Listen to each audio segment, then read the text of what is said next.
hello guys नमस्ते हजुर सबैजनालाई पेरी हलको हाई स्कुल हो आज के प्रोग्राम रहेछ के रहेछ पार्किङ लट पनि जाम छ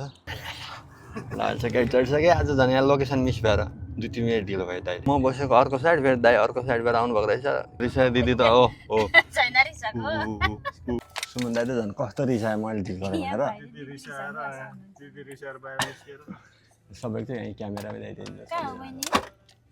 दाइलाई चाहिँ धेरै डिस्टर्ब गर्नु हुँदैन फेरि दाइले एक झापड प्लाङ दियो भने के आएन फेरि अस्ति मैले सुनाएको थिएँ तपाईँलाई त्यो खोलामा पाखा खोज्न जाने पाहाडको कुरा त सुने हो कति सुने भन्नुहुन्छ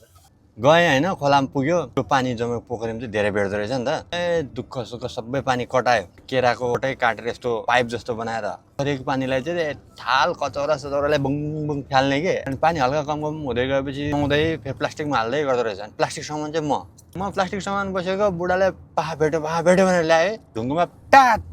बजाएर अनि मिक्सरमा मरिहाल्यो भनेर प्लास्टिकमा हाल्ने ल्याएँ क्या मैले समाएको ठाउँमा चाहिँ फेरि कस्तो अब बच्चा अलिक क्युरियोसिटी भएर यसो हेरौँ भनेर प्लास्टिकबाट निकाल्यो क्या प्लास्टिकको मुख बाहिर मेरो थियो तर डह छ नि त पानी पुलु त चिप्लेर त फ्ल्याटै झरिहाल्यो त अनि फेरि पानीमा पस्ने बित्तिकै त्यो त बाँचेर सुई भाग्यो के त्यो बुढा मान्छेले त मलाई त गालामा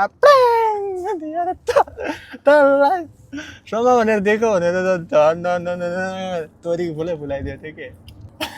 त्यो चिजहरू चाहिँ घरमा ल्याएर पकाउँदा पनि प्रायमा नुनसुन हाल्ने बेलासम्म पनि पिरिक पिरिक पिरिक हल्का चलेको जस्तो हुँदो रहेछ क्या यो साइडमा यस्तो छ है अब हामी माथिबाट जाँदैछौँ तलबाट पनि गाडीहरू छ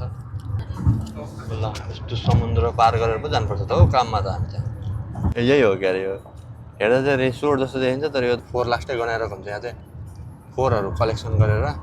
प्रोसेसिङ गर्ने ठाउँ जस्तो देखिन्छ यस्तो मार्केट प्लेसहरू छ होइन बर्गर बम पिज्जा खाने ठाउँहरू छ के हो मान्छे करङ जस्तो गाडी बनाउने ठाउँ पो रहेछ धुवा निक्लिनु पर मैले सानो बेच्चा बेलतिर उद्योग धन्दा एरिया भनेर फोटोहरू देखेको थिएँ कि उहिरो यहाँ के हो नारा जुलसै लाउँदा राखेको छ माइती घर जस्तै देखिरहेको त्यहाँबाट कमिलो सरी आएको मान्छेहरू चाहिँ भर्खर उनीहरूको सिफ्ट चाहिँ छुट्टी भएर अनि यसरी कमिलो सरी उहिरो आइरहेछ यता बनाएको डोजरहरू अब यत्रो ट्रकको टुक्रो मात्रै रहेछ यो त काममा स्वागत छ है दाइ आज चाहिँ राम्रो आवाज आउँछ ए ढोका लगाइदिनु बिर्सेछ यार दाइले अघि नै गाली चड्काउनु भने अहिले लात्ता दिनुभयो अब चाहिँ यही नै हो अब भित्र गएर कफी खाने काम हान्ने त्यो त के देखाउनु अब फेरि अर्को ब्लगमा म भेट्नेछु हजुरलाई भोलि बाई बाई